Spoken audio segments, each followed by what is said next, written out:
பாகிஸ்தானில் இருந்து சென்னையை தாக்க முடியுமா? வாங்க வீடியோக்குள் போகலாம். வெல்கம் டு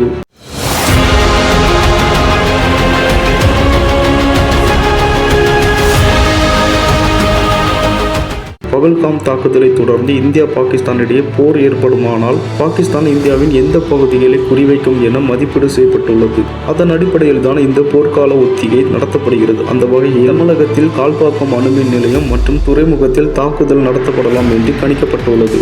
அதனால தான் மத்திய உள்துறை அமைச்சகத்தின் அறிவுறுத்தலின்படி இந்த இடங்களில் போர்க்கால ஒத்திகை நடத்தப்பட உள்ளது. பாகிஸ்தானில் இருந்து நாம் சென்னையை தாக்க முடியுமா என்ற கேள்வி மக்களிடம் ஏற்பட்டுள்ளது. அதற்கு பதில் ஆம் என்பதுதான். பாகிஸ்தான் அணு ஆயுதங்கள் மற்றும் பல வகை தூரநிலை ஏவுகணைகளை கொண்ட நாடாகும். குறிப்பாக ஷாஹின்-2 மற்றும் அபபில் போன்ற ஏவுகணைகள் 1500 முதல் 2200 கிலோமீட்டர் வரை உள்ள இலக்குகளை தாக்கக்கூடியவை. பாகிஸ்தானிலிருந்து சென்னை வரை உள்ள தூரம் 1800 கிலோமீட்டர் என்பதால் தொழில்நுட்ப ரீதியாக சென்னையை தாக்கும் வாய்ப்பு இருப்பதாக யூகிக்கப்பட்டுள்ளது. இதற்காக தான் தற்போது போர்க்கால ஒத்திகைக்காக தமிழ்நாட்டில் கால்பாக்கம் அணுமின் நிலையம் மற்றும் சென்னை துறைமுகம் ஆகிய 2 இடங்கள் மட்டும் தேர்வு செய்யப்பட்டுள்ளது.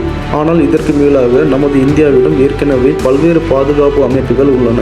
ஏவுகணை தடுப்பு முறைகள், முன்னெச்சரிக்கை ரேடார் அமைப்புகள் மற்றும் பதிலடி தாக்குதலை நடத்தும் அளவிற்கு இராணுவ வலிமையும் இருக்கின்றன. இந்த ஒத்திகைகள் உண்மையான தாக்குதலுக்கு முன்னேற்பாடாகவும் அவசர நிலைகளில் நம்முடைய அரசு துறைகளின் செயல்திறனையும் பரிசோதிக்கும் முயற்சியாகவும் நடத்தப்படுகின்றன. எனவே பொதுமக்கள் அமைதியாக இருக்கவும் தவறான செய்திகளை பகிராமல் இருக்கவும் அரசு வேண்டுகோள் விடுத்துள்ளது.